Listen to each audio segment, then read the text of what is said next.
پھر آپ کی تلاش میں روانہ ہوئے۔ ان کے ساتھ ورقہ بن نوفل بھی تھے۔ غرض دونوں تلاش کرتے کرتے تہامہ کی وادی پہنچے۔ ایک درخت کے نیچے انہیں ایک لڑکا کھڑا نظر آیا۔ اس درخت کی شاخیں بہت گھنی تھیں۔ حضرت عبد المطلب نے پوچھا، لڑکے تم کون ہو؟ حضور نبی کریم صلی اللہ علیہ وآلہ وسلم چونکہ اس وقت تک قد نکال چکے تھے، اس لیے حضرت عبد المطلب پہچان نہ سکے۔ آپ کا قد تیزی سے بڑھ رہا تھا۔ جواب میں آپ صلی اللہ علیہ وآلہ وسلم نے فرمایا، میں محمد بن عبداللہ بن عبد المطلب ہوں۔ یہ سن کر حضرت عبد المطلب بولے، تم پر میری جان قربان، میں ہی تمہارا دادا عبد المطلب ہوں۔ پھر انہوں نے آپ کو اٹھا کر سینے سے لگایا اور رونے لگے۔ آپ کو گھوڑے پر اپنے آگے بٹھایا اور مکہ کی طرف چلے۔ گھر آ کر انہوں نے بکریاں اور گائیں ذبح کی اور مکے والوں کی دعوت کی۔ آپ کے مل جانے کے بعد حضرت حلیمہ سعدیہ رضی اللہ تعالی عنہا حضرت آمنہ سلام اللہ علیہا کے پاس آئیں تو انہوں نے پوچھا، حلیمہ اب آپ بچے کو کیوں لے آئیں؟ آپ کی تو خواہش تھی کہ یہ ابھی آپ کے پاس رہے۔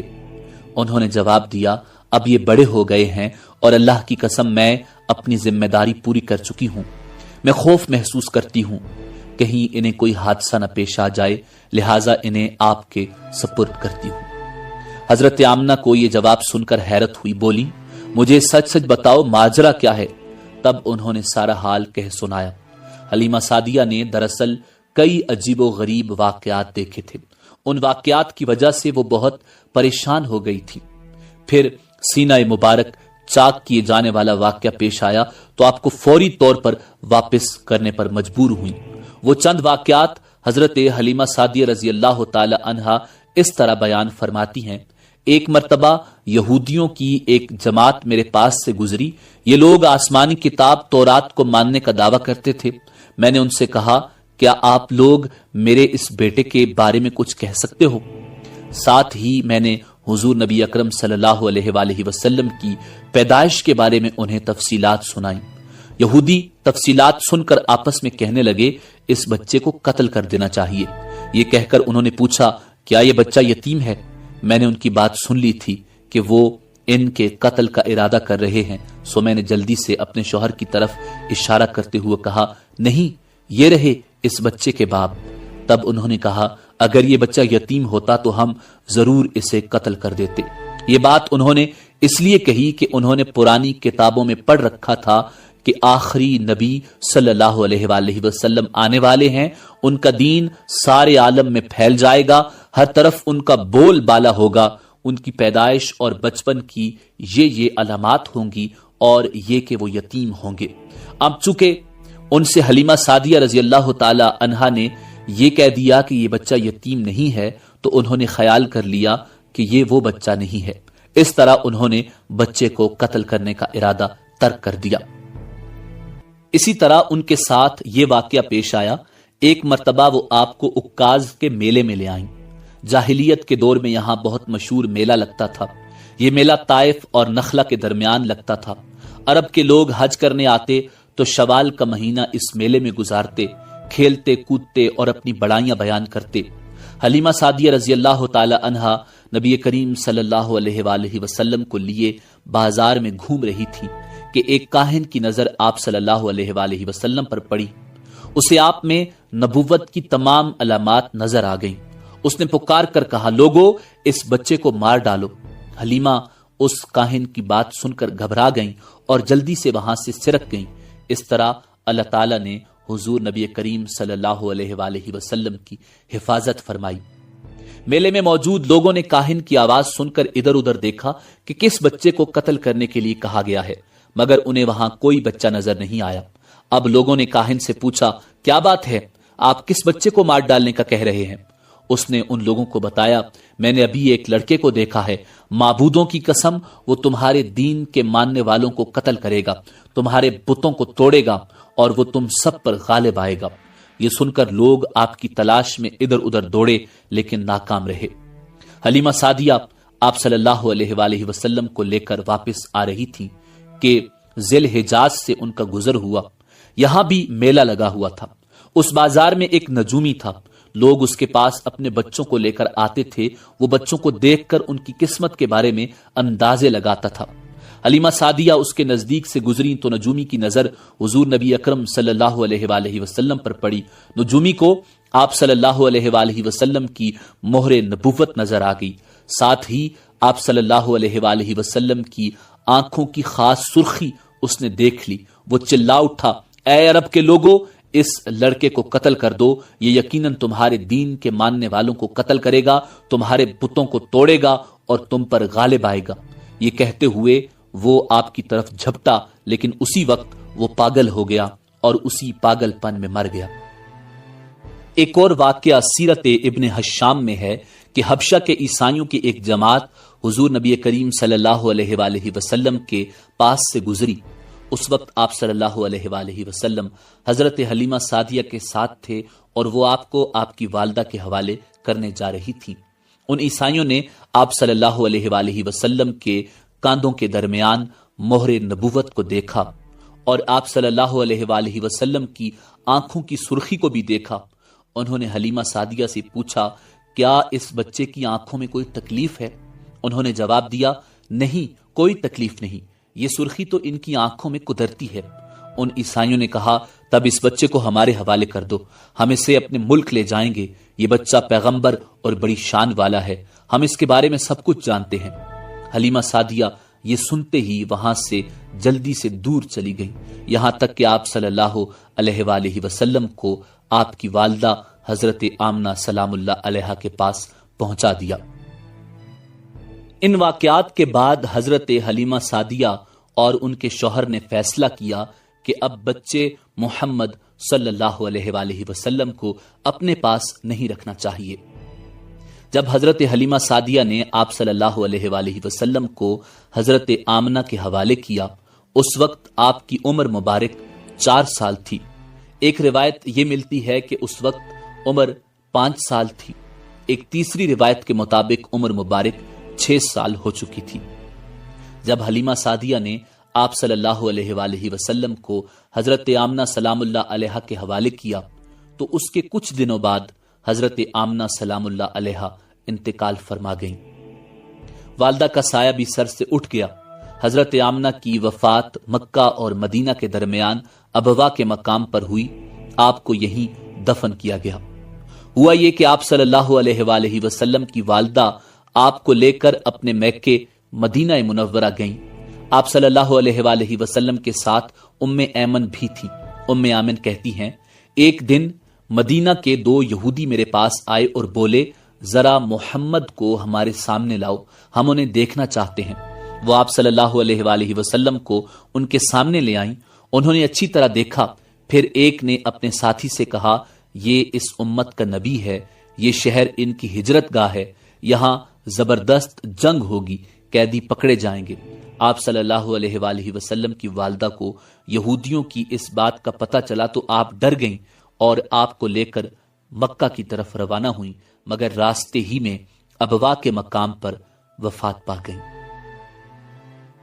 ایک روز بنو مدلج کے کچھ لوگ حضرت عبد المطلب سے ملنے کے لیے آئے۔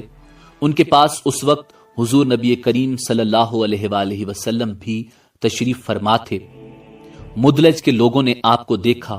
یہ لوگ قیافہ شناس تھے، آدمی کا چہرہ دیکھ کر اس کے مستقبل کے بارے میں اندازے بیان کرتے تھے۔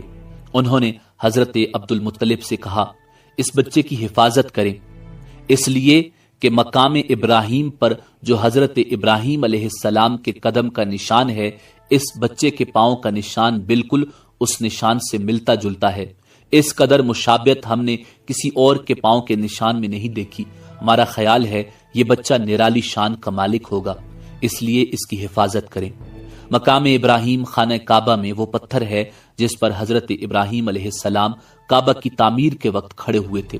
معجزے کے طور پر اس پتھر پر ابراہیم علیہ السلام کے پیروں کے نشان پڑ گئے تھے۔ لوگ اس پتھر کی زیارت کرتے ہیں، یہی مقام ابراہیم ہے۔ چونکہ آپ حضرت ابراہیم علیہ السلام کی نسل سے ہیں، اس لیے ان کے پاؤں کی مشابہت آپ میں ہونا قدرتی بات تھی۔ ایک روز حضرت عبد المطلب خانہ کعبہ میں حجر اسود کے پاس بیٹھے ہوئے تھے۔ ایسے میں ان کے پاس نجران کے عیسائی آ گئے۔ ان میں ایک پادری بھی تھا۔ اس پادری نے حضرت عبد المطلب سے کہا، ہماری کتابوں میں ایک ایسے نبی کی علامات ہیں جو اسماعیل کی اولاد میں ہونا باقی ہے، یہ شہر اس کی جائے پیدائش ہے، اس کی یہ نشانیاں ہوں گی۔ ابھی یہ بات ہو رہی تھی کہ کوئی شخص آپ صلی اللہ علیہ وآلہ وسلم کو لے کر وہاں پہنچا۔ پادری کی نظر جو ہی آپ پر پڑی وہ چونک اٹھا، آپ کی آنکھوں، کمر اور پیروں کو دیکھ کر وہ چلا اٹھا، وہ نبی یہی ہیں، یہ تمہارے کیا لگتے ہیں؟ حضرت عبد المطلب بولے، یہ میرے بیٹے ہیں۔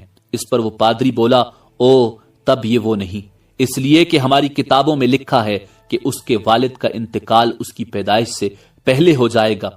یہ سن کر حضرت عبد المطلب بولے، یہ دراصل میرا پوتا ہے، اس کے باپ کا انتقال اس وقت ہو گیا تھا جب یہ پیدا بھی نہیں ہوا تھا۔ اس پر پادری بولا، ہاں یہ بات ہوئی نا، آپ اس کی پوری طرح حفاظت کریں۔ حضرت عبد المطلب کی آپ سے محبت کا یہ عالم تھا کہ کھانا کھانے بیٹھتے تو کہتے، میرے بیٹے کو لے آؤ۔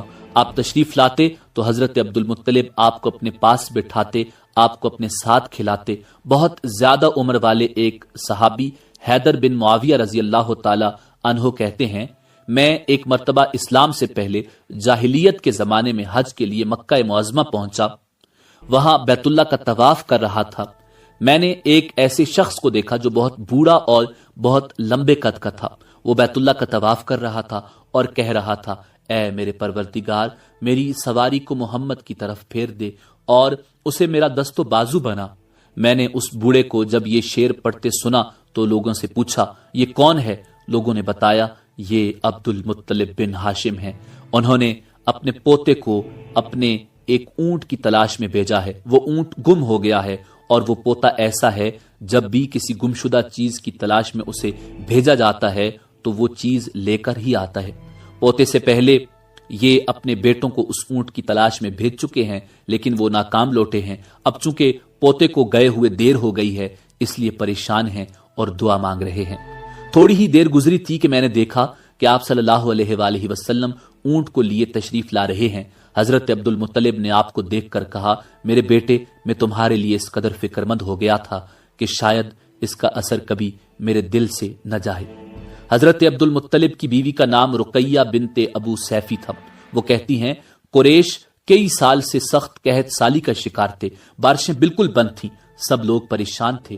اسی زمانے میں نے ایک خواب دیکھا، کوئی شخص خواب میں کہہ رہا تھا، اے قریش کے لوگوں، تم میں ایک نبی ظاہر ہونے والا ہے، اس کے ظہور کا وقت آ گیا ہے، اس کے ذریعے تمہیں زندگی ملے گی، یعنی خوب بارشیں ہوں گی، سرسبزی اور شادابی ہوگی۔ تم اپنے لوگوں میں سے ایک ایسا شخص تلاش کرو جو لمبے قد کا ہو، گورے رنگ کا ہو، اس کی پلکیں گھنی ہوں، بھوئیں اور ابرو ملے ہوئے ہوں۔ وہ شخص اپنی تمام اولاد کے ساتھ نکلے اور تم میں سے ہر خاندان کا ایک آدمی نکلے، سب پاک صاف ہوں اور خوشبو لگائیں۔ وہ حجر اسود کو بوسہ دیں، پھر سب جبل ابو قیس پر چڑھ جائیں، پھر وہ شخص جس کا حلیہ بتایا گیا ہے آگے بڑھے اور بارش کی دعا مانگے، اور تم سب آمین کہو تو بارش ہو جائے گی۔ صبح ہوئی تو رقیہ نے اپنا یہ خواب قریش سے بیان کیا۔ انہوں نے ان نشانیوں کو تلاش کیا تو سب کی سب نشانیاں انہیں عبد المطلب میں مل گئیں۔ سب ان کے پاس جمع ہوئے، ہر خاندان سے ایک ایک آدمی آیا، ان سب نے شرائط پوری کی۔ اس کے بعد سب ابو قیس پہاڑ پر چڑھ گئے۔ ان میں نبی کریم صلی اللہ علیہ وآلہ وسلم تھے۔ آپ اس وقت 9 مرد تھے۔ پھر حضرت عبد المطلب آگے بڑھے اور انہوں نے یوں دعا کی، اے اللہ، یہ سب تیرے غلام ہیں، تیرے غلاموں کی اولاد ہیں، تیری باندیاں ہیں اور تیری باندیوں کی اولاد ہیں۔ ہم پر جو برا وقت آ پڑا ہے تو دیکھ رہا ہے، ہم مسلسل قحط سالی کا شکار ہیں۔ اب اونٹ، گائیں، گھوڑے، خچر اور گدھے سب کچھ ختم ہو چکے ہیں اور جانوروں پر بنائی ہے، اس لیے ہماری یہ خشک سالی ختم فرما دے، ہمیں زندگی اور سرسبزی اور شادابی عطا فرما۔ ابھی یہ دعا مانگ ہی رہے تھے کہ بارش شروع ہو گئی، وادیاں پانی سے بھر گئیں، لیکن اس بارش میں ایک عجیب بات ہوئی، اور وہ عجیب بات یہ تھی کہ قریش کو یہ سیرابی ضرور حاصل ہوئی، مگر یہ بارش قبیلہ قیس اور قبیلہ مضر کے قریبی بستیوں میں بالکل نہ ہوئی۔ اب لوگ بہت حیران ہو گئے، یہ کیا بات ہوئی؟ ایک قبیلے پر بارش اور آس پاس کے سب قبیلے بارش سے محروم۔ تمام قبیلوں کے سردار جمع ہوئے، اس سلسلے میں بات چیت شروع ہوئی۔ ایک سردار نے کہا، ہم زبردست قحط اور خشک سالی کا شکار ہیں، جبکہ قریش کو اللہ تعالیٰ نے بارش عطا کی ہے اور یہ عبد المطلب کی وجہ سے ہوا ہے، اس لیے ہم سب ان کے پاس چلتے ہیں، اگر وہ ہمارے لیے دعا کر دیں تو شاید اللہ ہمیں بھی بارش دے دے۔ یہ مشورہ سب کو پسند آیا، چنانچہ یہ لوگ مکہ معظمہ میں آئے اور حضرت عبد المطلب سے ملے، انہیں سلام کیا، پھر ان سے کہا، اے عبد المطلب، ہم کئی سال سے خشک سالی کا شکار ہیں، ہمیں آپ کی برکت کے بارے میں معلوم ہوا ہے، اس لیے مہربانی فرما کر آپ ہمارے لیے بھی دعا کریں، اس لیے کہ اللہ نے آپ کی دعا سے قریش کو بارش عطا کی ہے۔ ان کی بات سن کر حضرت عبد المطلب نے کہا، اچھی بات ہے، میں کل میدان عرفات میں آپ لوگوں کے لیے بھی دعا کروں گا۔ دوسرے دن صبح سویرے حضرت عبد المطلب میدان عرفات کی طرف روانہ ہوئے، ان کے ساتھ دوسرے لوگوں کے علاوہ ان کے بیٹے اور اللہ کے رسول صلی اللہ علیہ وآلہ وسلم بھی تھے۔ عرفات کے میدان میں حضرت عبد المطلب کے لیے ایک کرسی بچھائی گئی، وہ اس پر بیٹھ گئے، نبی کریم صلی اللہ علیہ وآلہ وسلم کو انہوں نے گود میں بٹھا لیا، پھر انہوں نے ہاتھ اٹھا کر یوں دعا کی، اے اللہ، چمکنے والی بجلی کے پروردگار اور کڑکنے والی گرج کے مالک، پالنے والوں کے پالنے والے اور مشکلات کو آسان کرنے والے، یہ قبیلہ قیس اور قبیلہ مضر کے لوگ ہیں، یہ بہت پریشان ہیں، ان کی کمریں جھک گئی ہیں، یہ تجھ سے اپنی لاچاری اور بے کسی کی فریاد کرتے ہیں اور جان و مال کی بربادی کی شکایت کرتے ہیں، بس اے اللہ ان کے لیے خوب برسنے والے بادل بھیج اور آسمان سے ان کے لیے رحمت عطا فرما تاکہ ان کی زمینیں سرسبز ہو جائیں اور ان کی تکالیف دور ہو جائیں۔ عبد المطلب ابھی یہ دعا کر ہی رہے تھے کہ ایک سیاہ بادل اٹھا، عبد المطلب کی طرف آیا اور اس کے بعد اس کا رخ قبیلہ قیس اور بنو مضر کی بستیوں کی طرف ہو گیا۔ یہ دیکھ کر عبد المطلب نے کہا، اے گروہ قریش اور مضر، جاؤ، تمہیں سیرابی حاصل ہوگی۔ چنانچہ یہ لوگ جب اپنی بستیوں میں پہنچے تو وہاں بارش شروع ہو چکی تھی۔ ناظرین، حضور نبی کریم صلی اللہ علیہ وآلہ وسلم 7 سال کے ہو چکے تھے کہ آپ کی آنکھیں دکھنے کو آ گئیں۔ مکہ میں آنکھوں کا علاج کرایا گیا لیکن افاقہ نہ ہوا۔ حضرت عبد المطلب سے کسی نے کہا، عکاظ کے بازار میں ایک راہب رہتا ہے، وہ آنکھوں کی تکالیف کا علاج کرتا ہے۔ حضرت عبد المطلب نبی کریم صلی اللہ علیہ وآلہ وسلم کو اس کے پاس لے گئے۔ اس کی عبادت گاہ کا دروازہ بند تھا، انہوں نے اسے آواز دی، راہب نے کوئی جواب نہ دیا۔ اچانک عبادت گاہ میں شدید زلزلہ آیا، راہب ڈر گیا کہ کہیں عبادت خانہ اس کے اوپر نہ گر پڑے، اس لیے فوراً باہر نکل آیا۔ اب اس نے جب حضور نبی کریم صلی اللہ علیہ وآلہ وسلم کو دیکھا تو چونک اٹھا، اس نے کہا، اے عبد المطلب، یہ لڑکا اس امت کا نبی ہے، اگر میں باہر نہ نکل آتا تو یہ عبادت گاہ ضرور مجھ پر گر پڑتی، اس لڑکے کو فوراً واپس لے جاؤ اور اس کی حفاظت کرو، کہیں یہودیوں یا عیسائیوں میں سے اسے کوئی قتل نہ کر دے۔ پھر اس نے کہا، اور رہی بات ان کی آنکھوں کی، تو آنکھوں کی دعا تو خود ان کے پاس موجود ہے۔ حضرت عبد المطلب یہ سن کر حیران ہوئے اور بولے، ان کے اپنے پاس ہے؟ میں سمجھا نہیں۔ تو راہب کہنے لگا، ان کا لعاب دہن ان کی آنکھوں میں لگائیں۔ ایسا ہی کیا گیا، آنکھیں فوراً ٹھیک ہو گئیں۔ ناظرین، پرانی آسمانی کتابوں میں حضور نبی رحمت صلی اللہ علیہ وآلہ وسلم کی بہت سی نشانیاں موجود تھیں جن کی تفصیل انتہائی دلچسپ ہے۔ یمن میں ایک قبیلہ حمیر تھا، وہاں ایک شخص سیف بن یزن تھا، وہ سیف حمیری کہلاتا تھا۔ کسی زمانے میں اس کے باپ دادا یمن پر حکومت کرتے تھے، لیکن پھر حبشیوں نے یمن پر حملہ کیا اور یمن پر قبضہ کر لیا، وہاں حبشیوں کی حکومت ہو گئی۔ 70 سال تک یمن حبشیوں کے قبضے میں رہا۔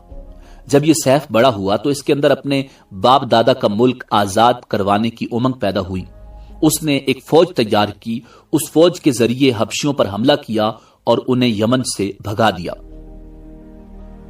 اس طرح سیف باپ دادا کے ملک کو آزاد کرانے میں کامیاب ہو گیا، وہاں کا بادشاہ بن گیا۔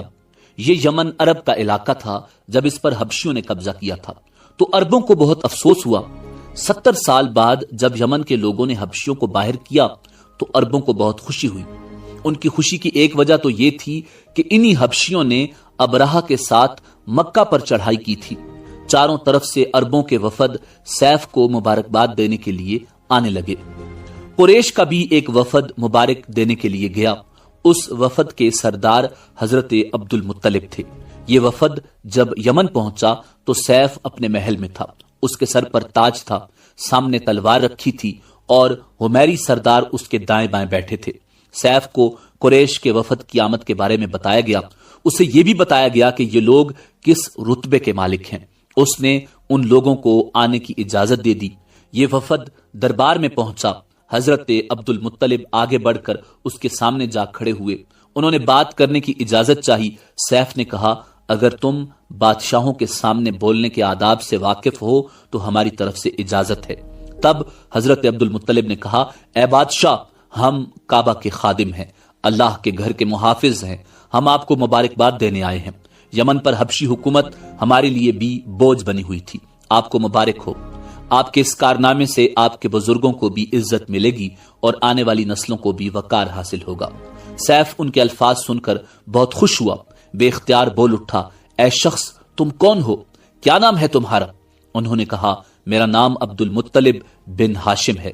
سیف نے ہاشم کا نام سن کر کہا، تب تو تم ہماری بہن کے بیٹے ہو۔ عبد المطلب کی والدہ مدینے کے قبیلے خزرج کی تھیں اور خزرج کا قبیلہ دراصل یمن کا تھا، اس لیے سیف نے ہاشم کا نام سن کر کہا، تب تو تم ہماری بہن کے بیٹے ہو۔ پھر اس نے کہا، ہم آپ سب کو خوش آمدید کہتے ہیں، آپ کے جذبات کی قدر کرتے ہیں۔ اس کے بعد قریش کے وفد کو سرکاری مہمان خانے میں ٹھہرا دیا گیا، ان کی خوب خاطر مدارت کی گئی، یہاں تک کہ 1 ماہ گزر گیا۔ 1 ماہ کی مہمان نوازی کے بعد سیف نے انہیں بلایا۔ حضرت عبد المطلب کو اپنے پاس بلا کر اس نے کہا، اے عبد المطلب، میں اپنے علم کے پوشیدہ رازوں میں سے ایک راز تمہیں بتا رہا ہوں، تمہارے علاوہ کوئی اور ہوتا تو میں ہرگز نہ بتاتا۔ تم اس راز کو اس وقت تک راز ہی رکھنا جب تک کہ خود اللہ تعالیٰ اس راز کو ظاہر نہ فرما دے۔ ہمارے پاس ایک پوشیدہ کتاب ہے، وہ پوشیدہ رازوں کا ایک خزانہ ہے، ہم دوسروں کو اس سے چھپا کر رکھتے ہیں۔ میں نے اس کتاب میں ایک بہت عظیم الشان خبر اور ایک بڑے خطرے کے بارے میں پڑھ لیا ہے، اور وہ آپ کے بارے میں ہے۔ عبد المطلب یہ باتیں سن کر حد درجے حیرت زدہ ہوئے اور پکار اٹھے، میں سمجھا نہیں، آپ کہنا کیا چاہتے ہیں؟ سنو عبد المطلب، جب تہامہ کی وادی یعنی مکہ میں ایسا بچہ پیدا ہو جس کے دونوں کندھوں کے درمیان بالوں کا گچھا یعنی مہر نبوت ہو تو اسے امامت اور سرداری حاصل ہوگی، اور اس کی وجہ سے تمہیں قیامت تک کے لیے اعزاز ملے گا، عزت ملے گی۔ حضرت عبد المطلب نے یہ سن کر کہا، اے بادشاہ، اللہ کرے آپ کو بھی ایسی خوشبختی میسر آئے، آپ کی ہیبت مجھے روک رہی ہے، ورنہ میں آپ سے پوچھتا کہ اس بچے کا زمانہ کب ہوگا۔ بادشاہ نے جواب دیا، یہی اس کا زمانہ ہے، وہ اسی زمانے میں پیدا ہوگا یا پیدا ہو چکا ہے، اس کا نام محمد صلی اللہ علیہ وآلہ وسلم ہوگا۔ اس کی والدہ کا انتقال ہو جائے گا، اس کے دادا اور چچا اس کی پرورش کریں گے، ہم بھی اس کے آرزو مند رہے کہ وہ بچہ ہمارے ہاں پیدا ہو۔ اللہ تعالیٰ اسے کھلے عام ظاہر فرمائے گا اور اس کے لیے ہم میں سے یعنی مدینے کے قبیلے خزرج میں اس نبی کے مددگار بنائے گا۔ ہم میں سے اس نے اس لیے کہا کہ خزرج اصل میں یمن کے لوگ تھے، ان کے ذریعے اس نبی کے خاندان اور قبیلے والوں کو عزت حاصل ہوگی، اور ان کے ذریعے اس کے دشمنوں کو ذلت ملے گی، اور ان کے ذریعے وہ تمام لوگوں سے مقابلہ کرے گا، اور ان کے ذریعے زمین کے اہم علاقے فتح ہو جائیں گے۔ وہ نبی رحمان کی عبادت کرے گا، شیطان کو دھمکائے گا، آتش کدوں کو ٹھنڈا کرے گا یعنی آگ کے پجاریوں کو مٹائے گا، بتوں کو توڑ ڈالے گا، اس کی ہر بات آخری فرمان ہوگی، اس کے احکامات انصاف والے ہوں گے، وہ نیک کاموں کا حکم دے گا، خود بھی ان پر عمل کرے گا، برائیوں سے روکے گا، ان کو مٹا ڈالے گا۔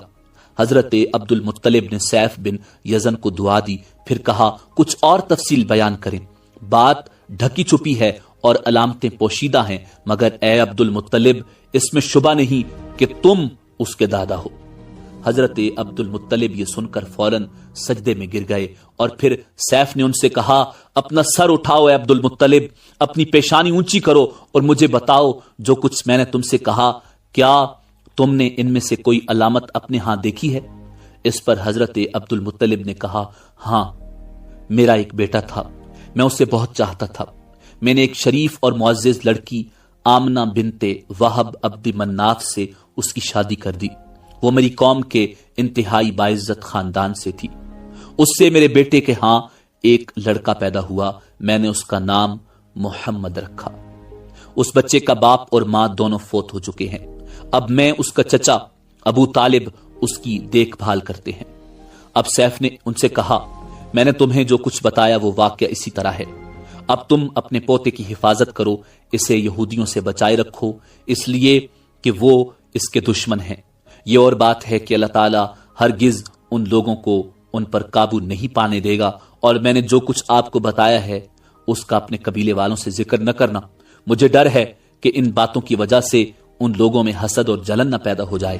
یہ لوگ سوچ سکتے ہیں یہ عزت اور بلندی آخر انہیں کیوں ملنے والی ہے، یہ لوگ ان کے راستے میں رکاوٹیں کھڑی کریں گے، اگر یہ لوگ اس وقت تک زندہ نہ رہے تو ان کی اولادیں یہ کام کریں گی۔ اگر مجھے یہ معلوم نہ ہوتا کہ اس نبی کے ظہور سے پہلے ہی مجھے موت آ لے گی تو میں اپنے اونٹوں اور قافلے کے ساتھ روانہ ہوتا اور ان کی سلطنت کے مرکز یثرب پہنچتا، کیونکہ میں اس کتاب میں یہ بات پاتا ہوں کہ شہر یثرب ان کی سلطنت کا مرکز ہوگا، ان کی طاقت کا سرچشمہ ہوگا، ان کی مدد اور نصرت کا ٹھکانہ ہوگا، اور ان کی وفات کی جگہ ہوگی، اور انہیں دفن بھی یہی کیا جائے گا۔ اور ہماری کتاب پچھلے علوم سے بھری پڑی ہے، مجھے پتا ہے اگر میں اسی وقت ان کی عظمت کا اعلان کروں تو خود ان کے لیے اور میرے لیے خطرات پیدا ہو جائیں گے۔ یہ ڈر نہ ہوتا تو میں اسی وقت ان کے بارے میں یہ تمام باتیں سب کو بتا دیتا، عربوں کے سامنے ان کی سربلندی اور اونچے رتبے کی داستانیں سنا دیتا، لیکن میں نے یہ راز تمہیں بتایا ہے، تمہارے ساتھیوں میں بھی کسی کو نہیں بتایا۔ اس کے بعد اس نے حضرت عبد المطلب کے ساتھیوں کو بلایا، ان میں سے ہر ایک کو 10 حبشی غلام، 10 حبشی باندیاں اور دھاری دار یمنی چادریں، بڑی مقدار میں سونا چاندی، 100 اونٹ اور عنبر کے بھرے ڈبے دیے۔ پھر حضرت عبد المطلب کو اس سے 10 گنا زیادہ دیا اور بولا، سال گزرنے پر میرے پاس ان کی خبر لے کر آنا اور ان کے حالات مجھے بتانا۔ سال گزرنے سے پہلے ہی اس بادشاہ کا انتقال ہو گیا۔ حضور نبی کریم صلی اللہ علیہ وآلہ وسلم کے جلیل القدر دادا جان حضرت عبد المطلب اکثر اس بادشاہ کا ذکر کیا کرتے تھے۔ حضور نبی کریم صلی اللہ علیہ وآلہ وسلم کی عمر تقریباً 8 سال ہوئی تو حضرت عبد المطلب انتقال فرما گئے۔ اس طرح ایک عظیم سرپرست کا ساتھ چھوٹ گیا۔ اس وقت حضرت عبد المطلب کی عمر مبارک 95 برس تھی۔ تاریخ کی بعض کتابوں میں ان کی عمر اس سے بھی زیادہ لکھی ہوئی ہے۔ جس وقت حضرت عبد المطلب کا انتقال ہوا، حضور نبی کریم ان کی چارپائی کے پاس موجود تھے۔ آپ صلی اللہ علیہ وآلہ وسلم زار و قطار رونے لگے۔ حضرت عبد المطلب کو اجون کے مقام پر ان کے دادا قصی کے پاس دفن کیا گیا۔ مرنے سے پہلے انہوں نے نبی کریم صلی اللہ علیہ وآلہ وسلم کو اپنے بیٹے حضرت ابو طالب کے سپرد کیا۔ اب ابو طالب آپ کے نگران ہوئے، انہیں بھی آپ سے بے تحاشا محبت ہو گئی۔ ان کے بھائی عباس اور زبیر بھی آپ کا بہت خیال رکھتے تھے۔ پھر زبیر بھی انتقال کر گئے تو آپ کی نگرانی آپ کے چچا حضرت ابو طالب ہی کرتے رہے۔